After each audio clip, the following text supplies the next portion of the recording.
الله الرحمن الرحيم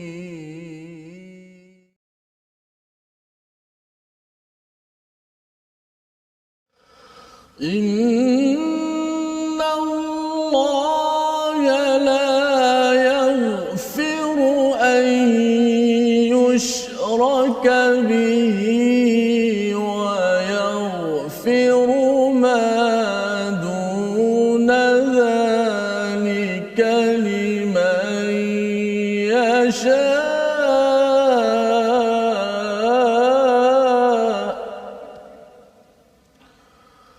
ومن يشرك بالله فقد ضل ضلالا بعيدا صدق الله العظيم. Assalamualaikum warahmatullahi wabarakatuh. Alhamdulillah wassalatu wassalamu ala Rasulillah wa ala alihi wa man walah. Syada la ilaha illallah, syada Muhammadan abduhu wa rasuluh. Allahumma salli ala sayidina Muhammad wa ala alihi wa sahbihi ajma'in. Amma ba'd. Apa khabar tuan-tuan dan puan yang dirahmati Allah sekalian? Kita memanjatkan kesyukuran pada Allah Subhanahu wa taala pada hari ini. Kita bersama dengan Ustaz Tirmizi. Apa khabar Ustaz?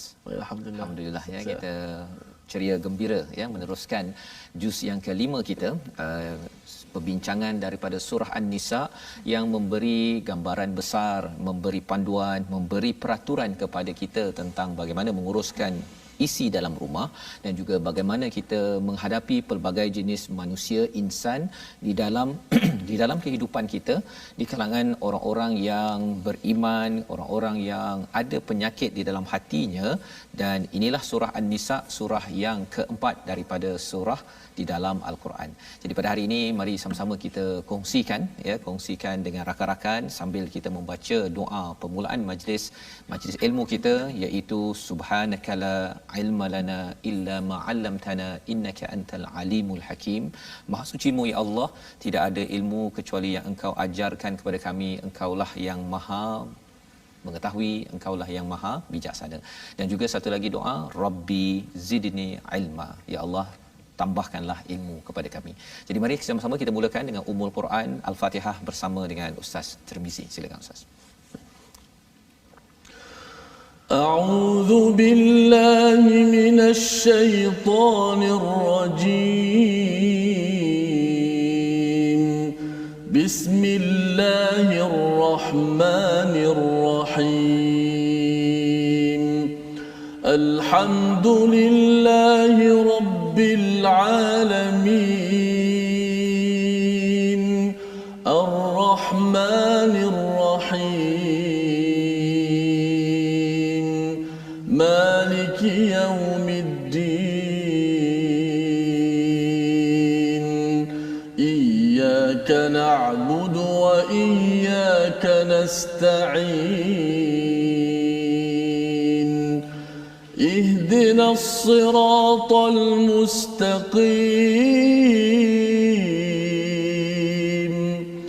صراط الذين أنعمت عليهم غير المغضوب عليهم ولا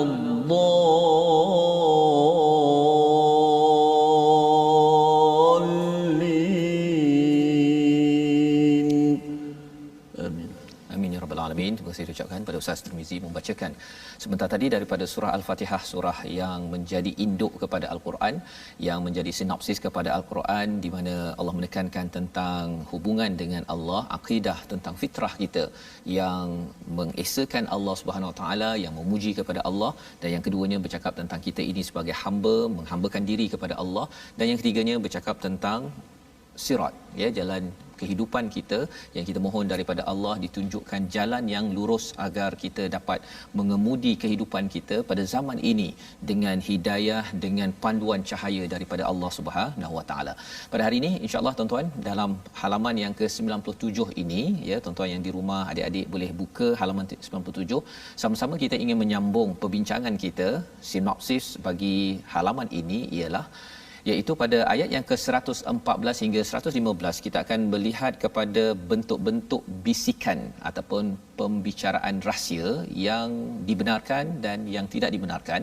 Selain daripada itu, kita akan melihat kepada hukuman ke atas perbuatan memusuhi, menyusahkan Nabi serta mengikuti selain daripada kaedah jalan hidup orang-orang beriman. Dan disambung pada ayat 116 kita akan melihat selain daripada syirik, ya, syirik di dalam kehidupan yang kecil, juga syirik yang besar ataupun yang jelas kesannya, ya, bagaimana peranan syaitan untuk menggoda dan juga pahala, ya, kepada orang-orang yang menjauhi daripada syaitan. Jadi inilah kandungan daripada halaman 97 yang kita akan sama-sama baca pada hari ini, bermula ayat yang ke-114 hingga ayat 116. Silakan Ustaz. Baik, terima kasih Fadil Ustaz Fazrul. Penonton-penonton, sahabat-sahabat Al-Quran, My Quran Time, sama-sama kita nak baca dan faham, juga kita nak berusaha untuk beramal dengan ayat-ayat Allah Subhanahu Wa Taala. Inilah silibus kita, dah masuk surah An-Nisa. Hari ini muka surah yang ke-97, tentang sebagaimana sinopsis tadi, bagaimana perbicaraan-perbicaraan yang dibenarkan, sifat-sifat yang baik yang ada, untuk sama-sama kita contohkan daripada ayat-ayat Allah Subhanahu Wa Taala yang sudah pasti memberi bimbingan dan panduan kepada kita. Tinggal lagi kita ingin ataupun tidak menggali dan menggali Al-Quranul Karim, melihat bagaimana rahmatnya Allah Subhanahu Wa Taala memberikan kepada kita penyelesaian hidup kita di atas dunia ini. Baik, sama-sama kita membaca terlebih dahulu daripada ayat yang ke-114 hingga 116. أعوذ بالله من الشيطان الرجيم لا خير في كثير من نجواهم إلا من أمر بصدقة أو معروف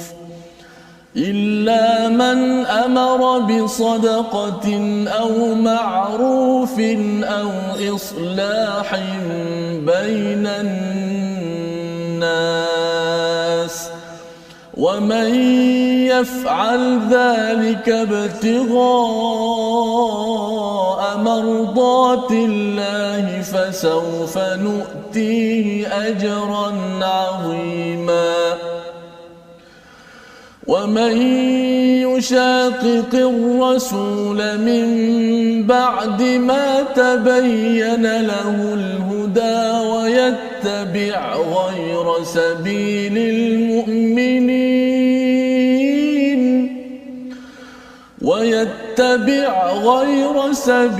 المؤمنين نولي ما تولى ويتبع غير سبيل المؤمنين نوله ما تولى ونصله جهنم وساءت مصيرا إن الله لا يغفر أن يشرك به ويغفر ما دون ذلك لمن يشاء ومن يشرك بالله فقد ضل ضلالا بعيدا صدق الله العظيم. Surah Al-Azim, begitulah bacaan daripada ayat 114 hingga 116 yang tuan-tuan mungkin sempat tadi mengikuti bersama dengan Ustaz Tirmizi, Ustaz, ya. Terima kasih. Ini adalah kesinambungan daripada kisah Thu'mah, ya, Thu'mah dan rakan-rakan dan kaumnya, ya, seorang yang mengaku Islam pada zaman Nabi sallallahu alaihi wasallam yang mencuri, ya, mencuri perisai. Kemudian bila dilaporkan, ya, ada orang melaporkan bahawa Thu'mah ni mencuri, ketika dalam perjalanan itu beliau menjatuhkan ataupun menyimpankan perisai itu pada seorang Yahudi. Ya, menurut riwayat lain ada yang kata bahawa Thu'mah ini minta kepada Yahudi ini bernama Zaid bin Sumair untuk menyimpan, dan bila orang kecoh dengan kecurian tersebut, maka Thu'mah menuduh kepada si Yahudi ini sebagai pencuri. Dan inilah yang kita bincangkan ya daripada ayat yang ke-105 sehinggalah membawa perbincangan kita pada hari ini pada ayat 114. Jadi Allah menyatakan tidak ada kebaikan daripada banyak percakapan rahsia ataupun bisik-bisik mereka kecuali percakapan bisik daripada orang yang menyuruh kepada sedekah yang pertama, atau membuat kebaikan makruf, dan yang ketiganya mengadakan perdamaian di antara manusia, iaitu islahim bainan nas. Inilah komentar Allah tentang peristiwa ini, masih lagi berkaitan dengan Thu'mah ini, kerana apa yang berlaku ialah Thu'mah dan kaumnya ini dia berbincang ya, dia berbincang dan berbisik, melakukan najwa untuk merancang bagaimana nak mendekati kepada Rasul sallallahu alaihi wasallam dan menipu, kerana nak beritahu bahawa Yahudi inilah yang bersalah dan kutuk ataupun kecamlah, hukumlah kepada Yahudi tersebut.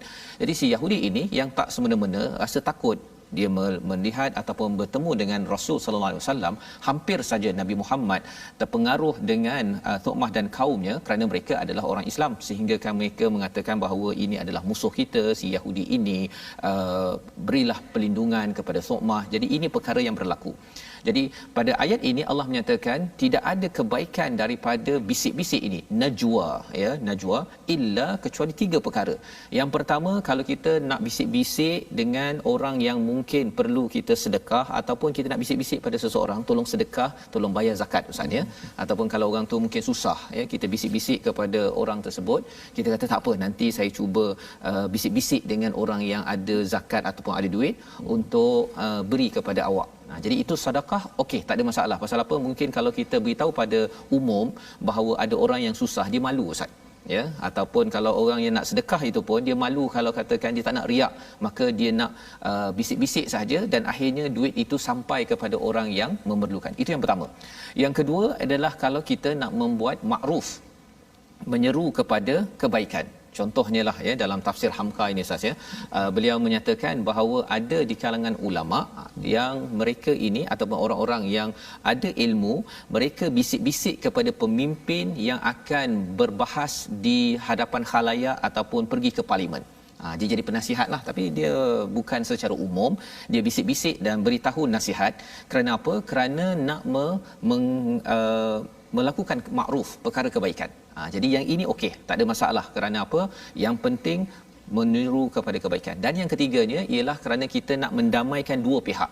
Mungkin A dengan B ini bergaduh, dan kita sebagai pihak ketiga, kita pergi jumpa A, kita bisik sebenarnya B bukannya nak marah awak. Jumpa pada B, kita cakap bahawa A ini sebenarnya dia mungkin tersilap cakap. Jadi kita cuba mendamaikan, jumpa orang ni untuk mendamaikan, itu tidak ada masalah. Itu tidak dinamakan sebagai najwa yang dikutuk oleh Allah Subhanahu Wa Taala. Jadi najwa yang bersifat 3 perkara ini, Allah kata wa may yaf'al dzalika ibtigha'a mardatillah, siapa yang membuat najwa bisik-bisik ini, jumpa sana jumpa sini untuk mencari keredaan Allah, fasaufa nu'tihi ajran 'azima. Yang ini akan diberikan ajran 'azima, pahala yang besar, ganjaran yang besar. Jadi ia adalah satu seruan daripada Allah. Is okay ya untuk kita bisik-bisik, tetapi mestilah membawa kepada 3 objektif yang dinyatakan pada ayat 114. Tetapi kalau siapa yang menyusahkan Nabi, ya, kata Allah dalam ayat 115, wa may yushaqiqir rasul, dan barang siapa menentang Rasul Nabi Muhammad sallallahu alaihi wasallam, menyusahkan Nabi setelah jelas kebenaran baginya.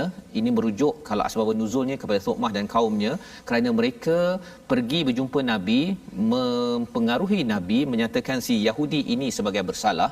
Ini sebenarnya menyusahkan dan menentang kepada Nabi. Mengapa? Kerana kali ini bila katakan Nabi kalau terpengaruh dengan mereka, menyatakan si Yahudi ini yang bersalah padahal dia tak bersalah, ini sebagai satu fitnah kepada agama. Dan ini digelar sebagai yushaqiqir rasul min ba'di ma tabayyana lahul huda, selepas seseorang mendapat hidayah. ya. Contohnya kalau dalam kaedah ini Thu'mah dah dapat hidayah, sudah masuk Islam, tetapi kerana nak menjaga kepentingan diri sendiri, maka akhirnya dia menyusahkan Nabi sallallahu alaihi wasallam, menyusahkan orang Islam, maka ini ditegur wayattabi' ghaira sabilil mu'minin, tidak mengikut kepada jalan orang-orang beriman. Orang beriman semuanya ialah tidak menyusahkan Rasul. Nuwallihi ma tawalla wa nuslihi jahannam. Allah akan palingkan, ya, kami akan palingkannya pada apa yang telah dia pilih. Dia mungkin dapat, tetapi wa nuslihi jahannam, Allah akan memberikan kepadanya jahannam wasaat masira. Jadi nak ceritanya ustaz, ya, dalam ayat yang ke-115 ini, nak ambil taat pada Rasul ini kena ambil 100%. Betul. Ya, bukan sekadar ambil 50%, 60%. Kalau yang tidak memberi manfaat kepada diri ataupun menyusahkan diri, seperti Thu'mah ini, dia tidak ingin mengambil dan menyusahkan lagi kepada Rasul. Zaman sekarang ini menyusahkan kepada orang-orang yang beriman. Jadi Allah kata orang yang begini digelar, ini sebenarnya menceritakan tentang orang munafik, Ustaz, ya. Masih lagi bercakap tentang munafik, maka ini adalah satu balasan yang besar. Dan disambung lagi, ya, disambung tentang satu dosa yang tidak Allah ampunkan dalam ayat yang ke-116. Jom kita baca sama-sama apakah dosa tersebut. Mungkin tuan-tuan dah tahu, ini disentuh pada ayat yang ke-48 sebelum ini. Allah tak ampunkan satu dosa, tetapi di sana ayatnya lebih kurang di sini cuma ada sedikit perbezaan. Kita sama-sama baca dahulu. Silakan Ustaz. Baik, ayat 116 sah. Ya, 100. Kita baca sekali lagi ayat 116 juga sebagaimana permulaan tadi. Ada satu perkataan ataupun satu dosa yang begitu besar yang menjadikan manusia itu rugilah. Seluruh amal ibadatnya tidak akan diterima, hanya menjadi habu, debu yang berterbangan sahaja. Baik, sama-sama kita perhatikan. Auzubillahi minasyaitanir rajim. Inna Allaha la yaghfiru an yushraka bihi wa yaghfiru ma duna dhalika liman yasha.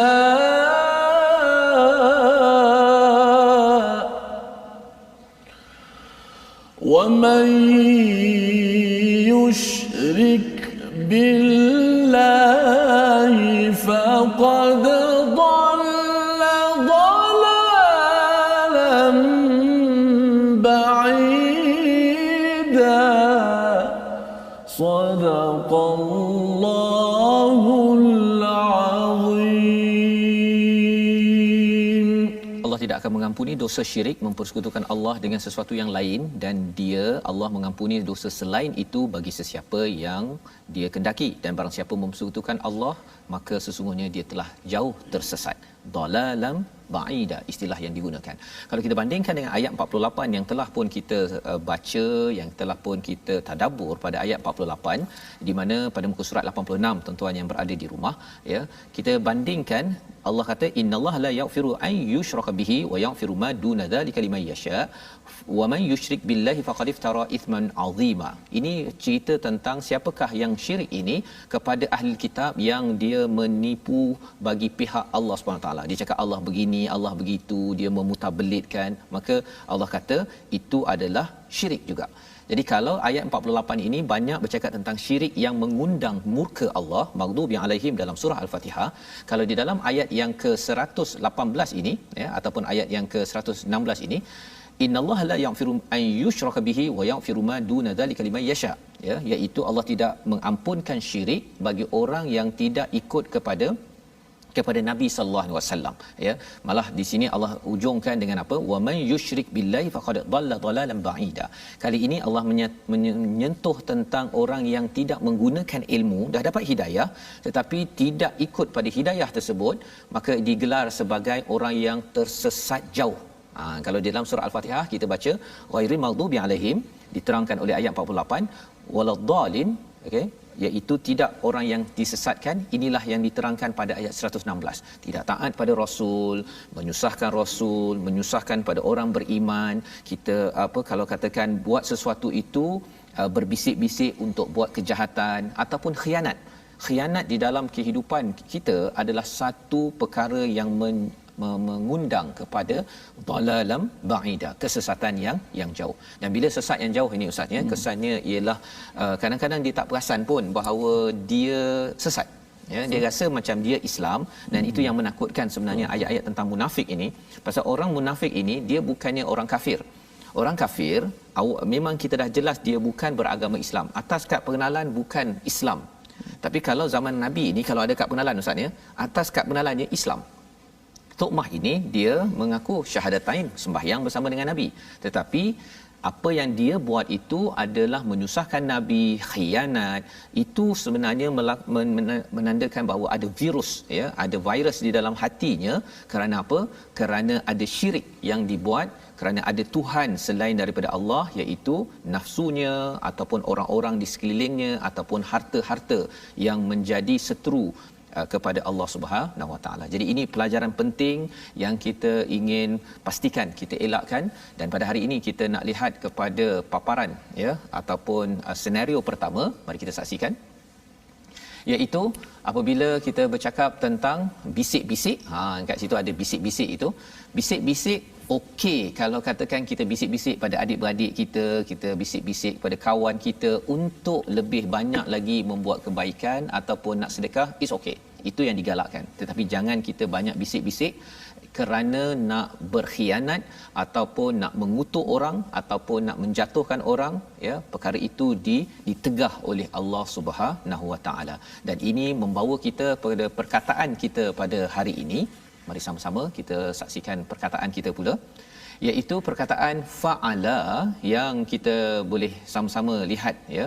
Di dalam al-Quran ada perkataan fa'ala pada ayat 114, maksudnya melaksanakan ataupun membuat, berulang 108 kali di dalam al-Quran. Kalau ayat 114 ini, wa may yaf'al dzalika ibtigha'a mardatillah, siapa yang buat ya, buat apa? Buat bisik-bisik.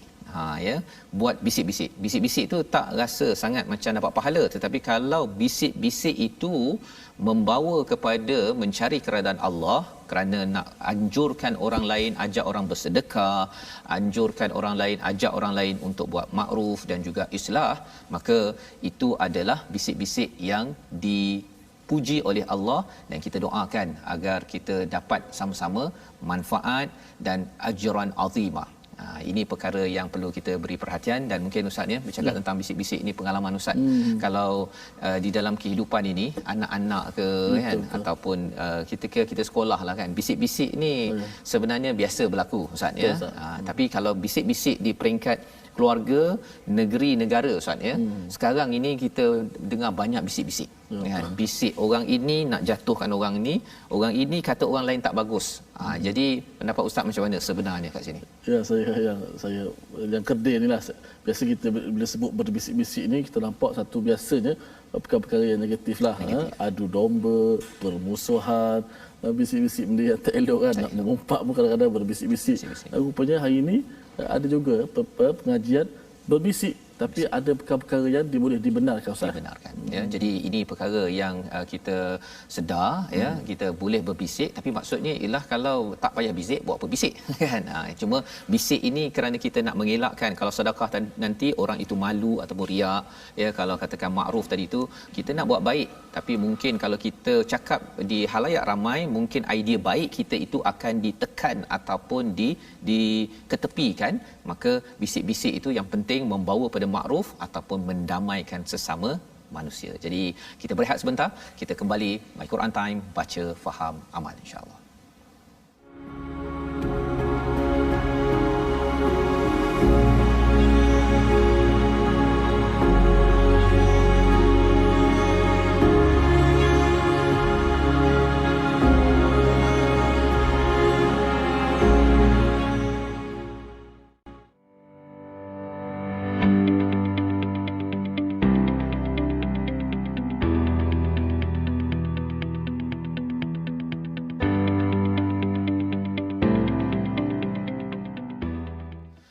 Bertemu kita dalam My Quran Time, baca, faham, amal. Pada hari ini kita mendalami kepada halaman yang ke-97, dan kita ingin sama-sama mengambil kesempatan pada hari ini bagi tuan-tuan untuk kita terus menghargai kepada insan-insan yang berjasa pada negara ini dalam kempen Yayasan veteran Angkatan Tentera Malaysia, di mana kita ingin membantu kepada para pahlawan, ya, kempen Tabung Pahlawan, untuk sama-sama kita menyokong yang menjaga keamanan negara. Dalam masa yang sama juga kita juga adalah pejuang keamanan dalam kapasiti kita masing-masing. Jadi nombor yang tertera, tuan-tuan boleh berkongsi, dan kita ingin teruskan dengan slot perbincangan tajwid kita pada kali ini bersama Ustaz Tarmizi. Baik, terima kasih kepada Ustaz. Betul-betul sahabat-sahabat Al-Quran, sebelum itu saya nak ingatkan kepada semua untuk kita sama-sama meramaikan lagi ukhuwah kita Islamiah, itu di platform rasmi yang kita ada, Facebook Sahabat Al-Quran, my hashtag Quran Time, dan my hashtag Quran Time, juga YouTube iaitu my Quran Time Official, dan Instagram my Quran Time Official. Baik, sedang penonton yang saya kasih sekalian, kita nak belajar sedikit ilmu tajwid pada hari ini berkenaan dengan sifat-sifat huruf Al-Quran. Boleh kita perhatikan di skrin kita.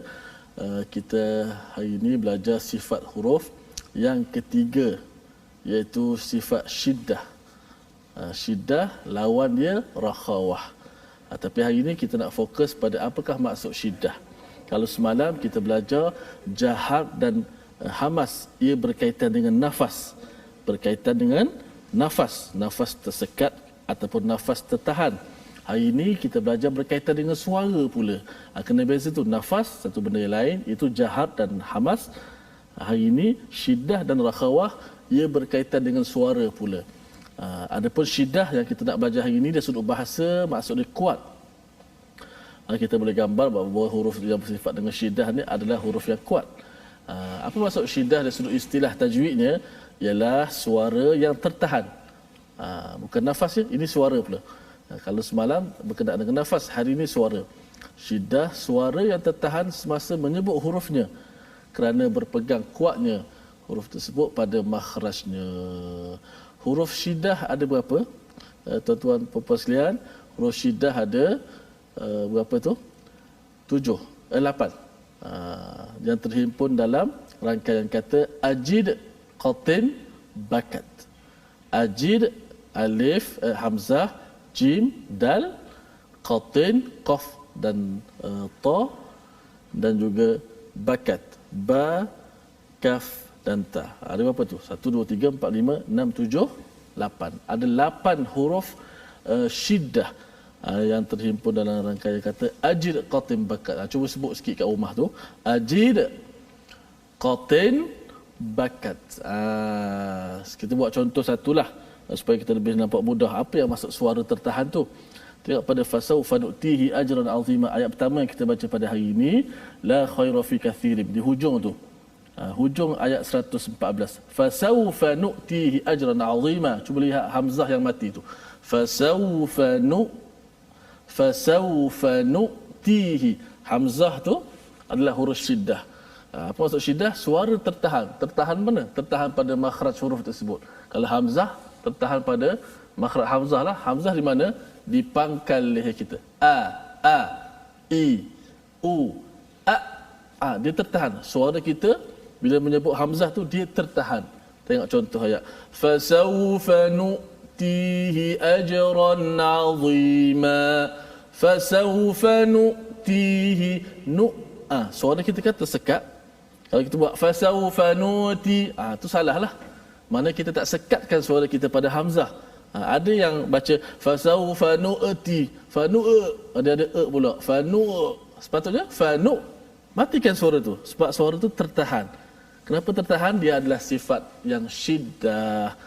Tak tahu sebut nama syiddah pun tak apa. Tak ada masalah. Tapi baca tu betul. Maknanya bila hamzah, suara tu kena tertahan. Bila tahan apa? Maksud suara tu kita dengar berhenti. Tak boleh nuti, tu tak berhenti. Tu saya bagi contoh yang berbaris. Kalau dia contoh tu contoh yang mati, nuti kan, hamzah mati. Kalau hamzah tu berbaris pun sama juga.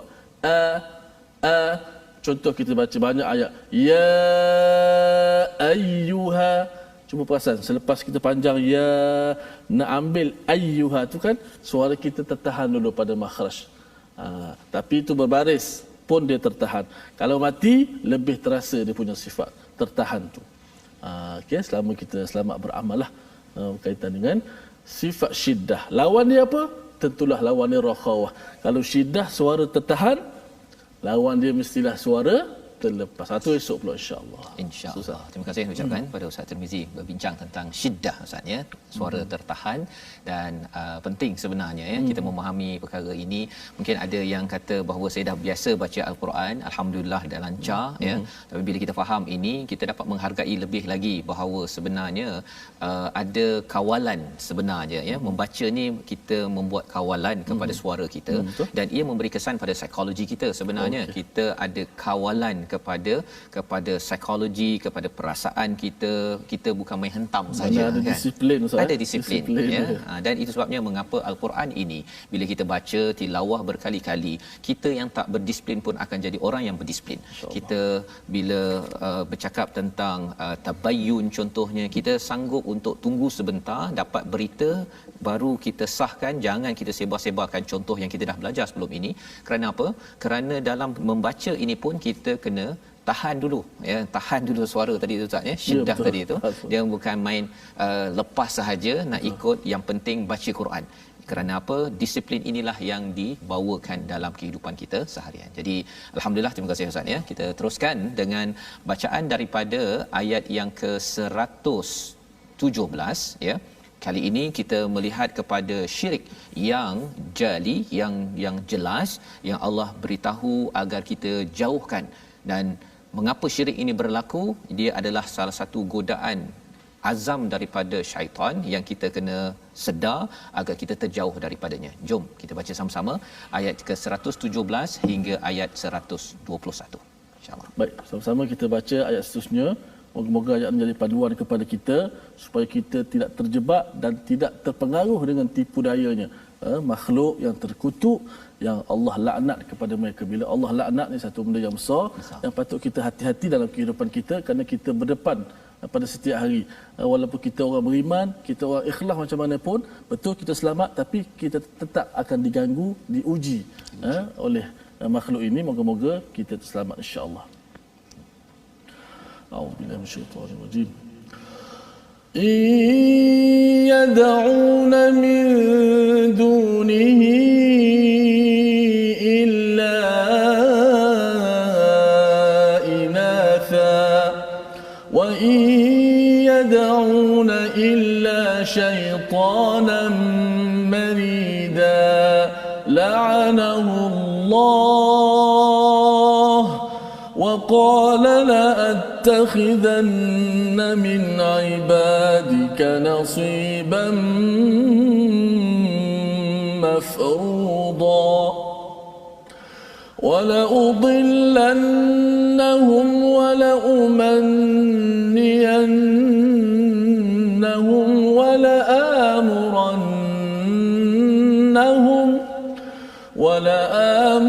ولآمرنهم فليبتكن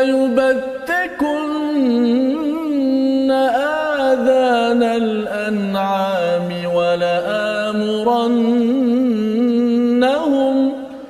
ولآمرنهم فليغيرن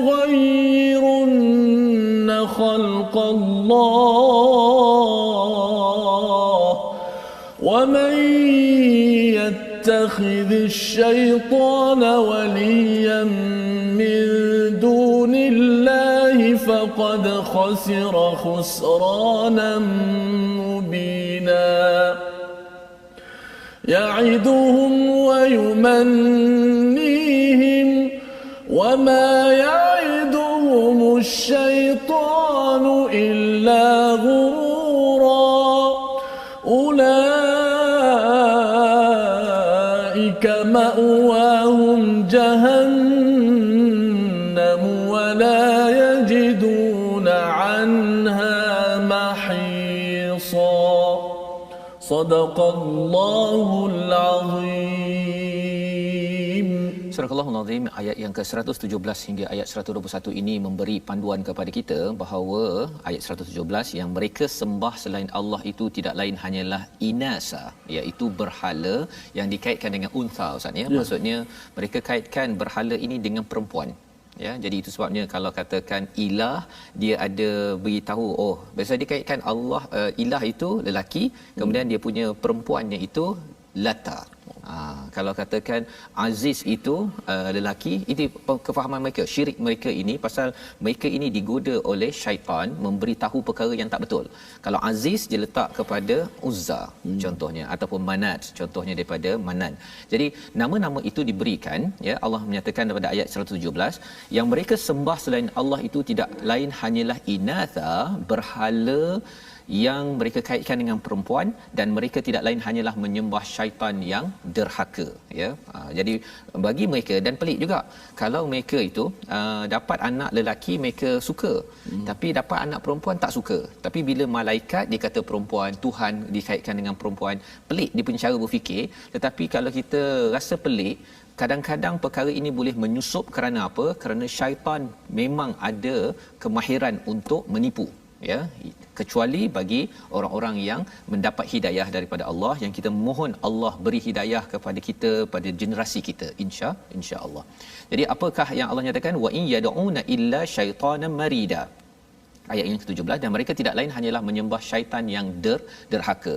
Syaitan yang derhaka ini dia ada marida, dia ada keinginan yang besar untuk mengajak nak menjadi geng ataupun kuncu-kuncunya agar dapat temankan dia di dalam neraka nanti. Ini azam yang telah diberikan, yang kita boleh baca nanti pada surah Al-A'raf.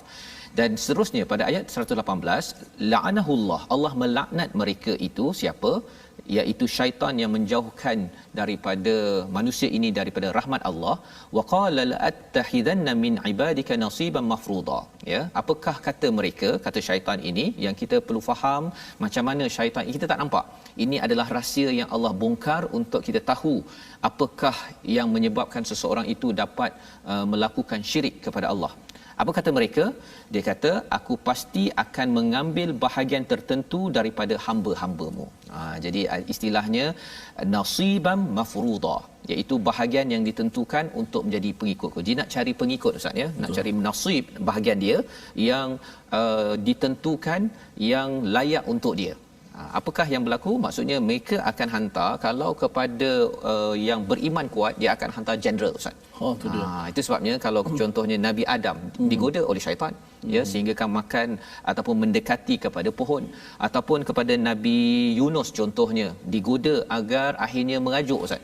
Orang tak layan, ya, mengajuk, rasa marah, mughadiban, ya, dan bawa diri, padahal sebenarnya sebagai seorang nabi, ya, perlu bersemangat, tetapi kerana syaitan menggoda, terkesan juga.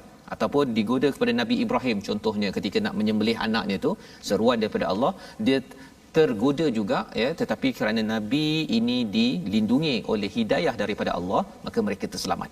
Dan pada ayat yang seterusnya, wala udillannahum. Macam mana nak baca ni, Ustaz? Ayat ke 119 ini. Dia pasal ada banyak dia punya sabdu tu kan? Betul. Perkataan ni wala udillannahum.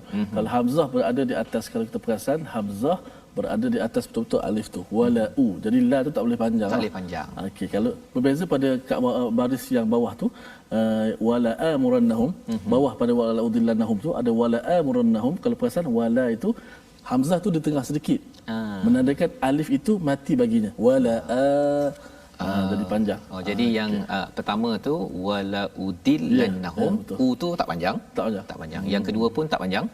Yang ketiga panjang. Yang ketiga panjang. Itu kadang-kadang dia keliru juga tu. Tapi kalau tengok pada penulisan beza sikit. Hamzah tu diletakkan pada tengah sikit. Jadi ini sebagai satu pelajaran penting. Yang itu mungkin nanti hukumnya kita belajar kemudian, Ustaz, ya. Tapi pasal dah halaman kita dah jumpa ni, nak kena pastikan tuan-tuannya jangan terlajak pula. Jadi ini bercakap tentang bagaimana syaitan menyesatkan manusia, ya. Wala udillannahum ini, dan sungguh akan aku sesatkan mereka, ini kata-kata mereka, dan kemudian sungguh akan aku buat mereka berangan-angan. Ini dia punya langkah-langkah dia. Macam mana dia nak menyesatkan? Dia bagi angan-angan. Dalam Al-Quran ada perkataan amani, ini satu, dan satu lagi kalau dalam surah Al-Kahfi amal, ya, bukan amal, alif mim lam. Jadi kalau amal itu angan-angan juga tu, Ustaz, ya, tetapi amal angan-angan yang ada jalan untuk mencapainya. Kalau kita ada anak, ada harta, kalau nak dapatkan ganjaran di sisi Allah itu, Allah kata itu adalah ajran ataupun itu adalah ahsanu amala, ya, sebagai satu angan-angan yang bagus. Pasal apa? Boleh dicapai. Tetapi di sini wala umanniyannahum ini maksudnya apa? Angan-angan yang tak dapat dicapai. Ya, contohnya lah kalau katakan syaitan akan cakap pada orang yang minum arak, contohnya nanti dapat tenang. Memang tak akan dapat capai dengan arak tenang. Ataupun kalau dengan rokok saya tenang, tak akan dapat capainya tenang. Ya, ataupun kalau katakan dengan apa? Kalau dengan judi nanti saya menang, contohnya. Dia bagi angan-angan yang tidak dapat dicapai ataupun sesuatu yang tidak benar. Dan selepas itu apakah yang berlaku?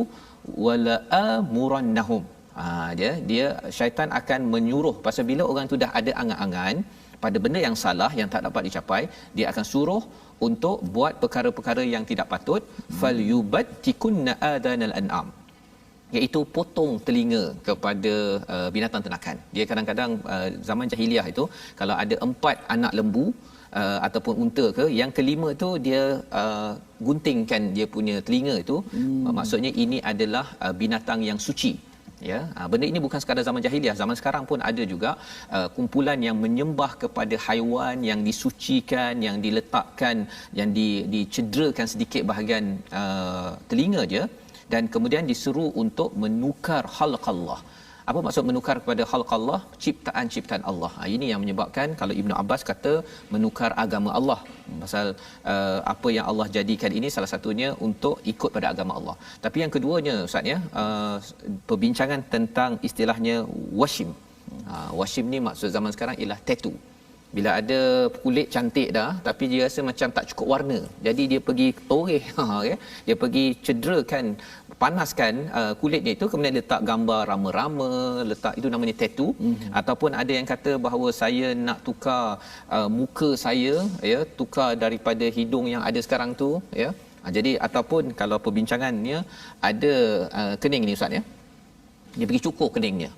Ya, dia pergi cukur keningnya tanpa ada sebab-sebab perubatan apa sebagainya, maka ini adalah godaan daripada siapa? Godaan daripada syaitan. Jadi ini perkara yang perlu kita beri perhatian. Wa may yattakhizish syaitana waliyan min dunillah faqad khasira khusranan mubina. Ya, Allah kata bahawa siapa yang mengambil syaitan sebagai kawan selain daripada Allah, maka ini adalah rugi yang sebenar-benarnya. Dan Allah ingatkan sekali lagi pada ayat yang ke-120. Mungkin Ustaz boleh baca ayat 120 ni Ustaz, ya. Peringatan untuk kita berjaga-jaga dengan musuh kita. Ya, silakan Ustaz. Baik, kita akan ulang ayat 120. Kalau kita baca Quran, sunat kepada kita untuk kita mulakan dengan isti'azah. Auzubillahi minasyaitonirrajim, minta lindung kepada Allah daripada syaitan yang derajam. Dan ayat kita baca pada peringkat yang tengah ke bawah ni berkaitan dengan gangguan, godaan syaitan, dan ada kata-kata syaitan sendiri.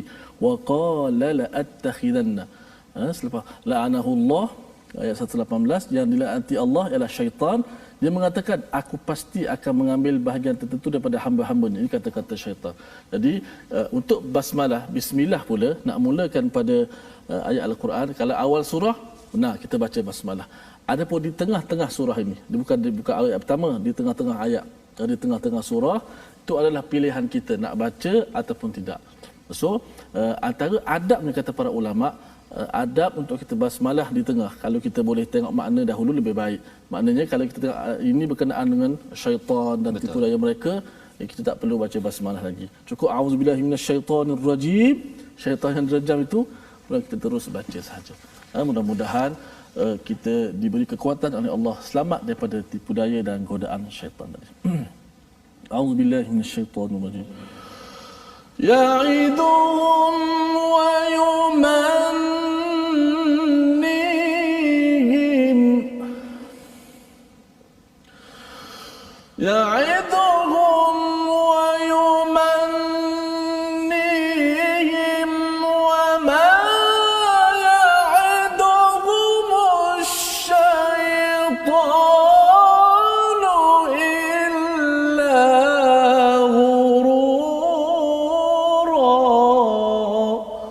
Sadaqallahul Azim.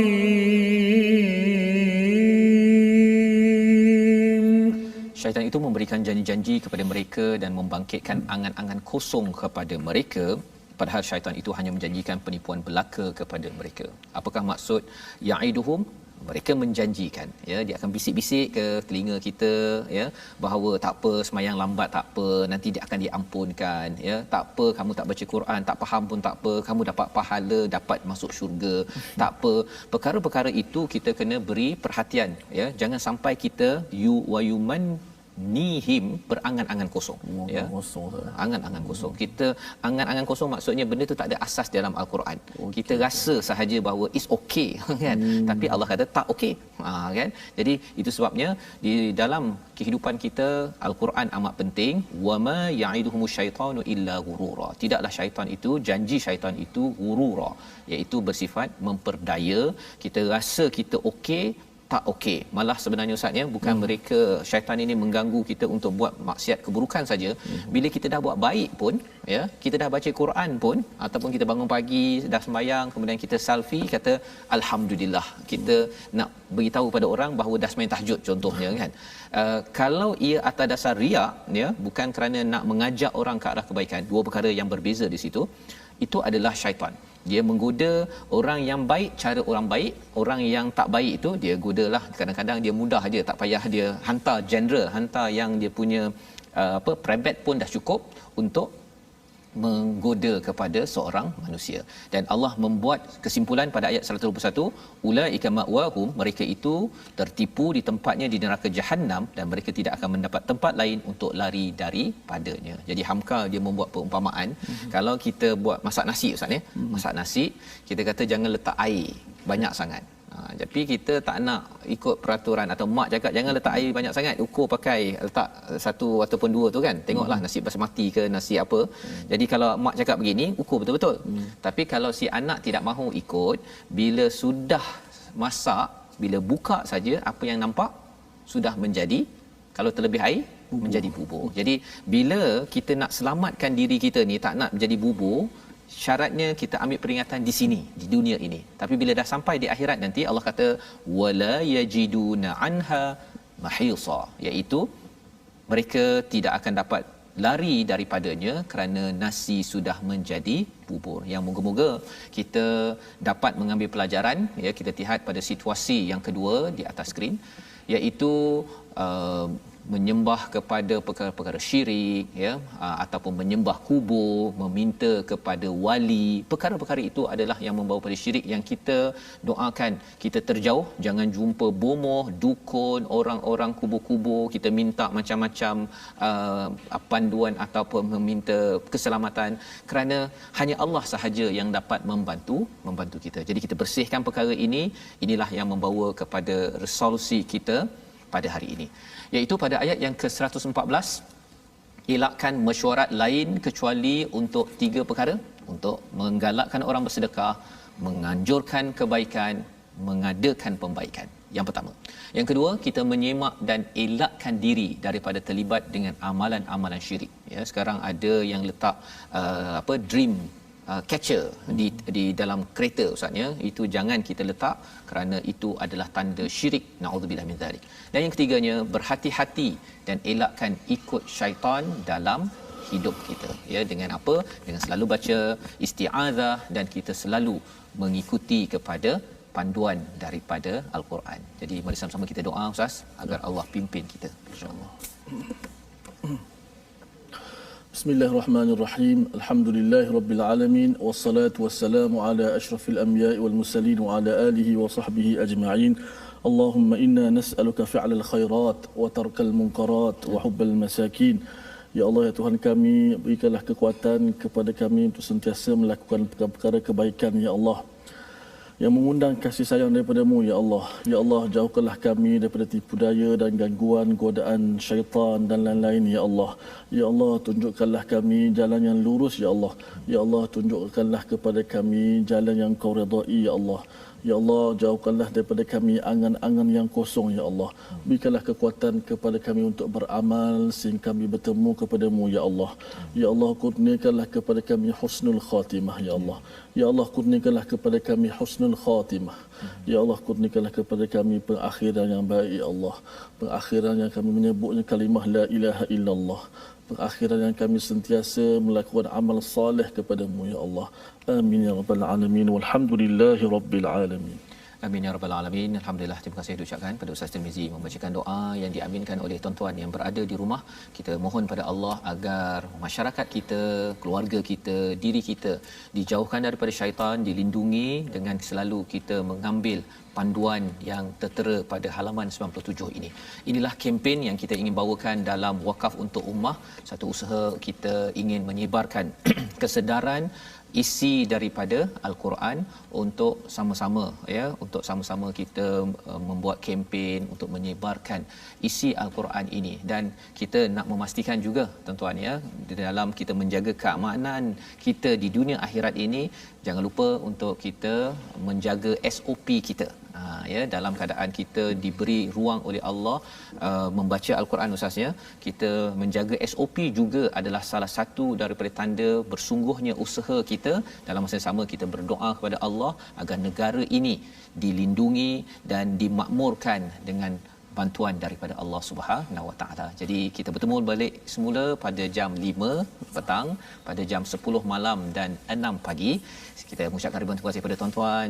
Kita mengucapkan ribuan terima kasih kepada Mufas yang membawakan rancangan ini untuk sama-sama mendoakan kepada tuan-tuan sekalian kita dijauhi daripada syaitan, dipimpin oleh Allah Subhanahu Wa Taala. My Quran Time, baca, faham, amal, insya-Allah.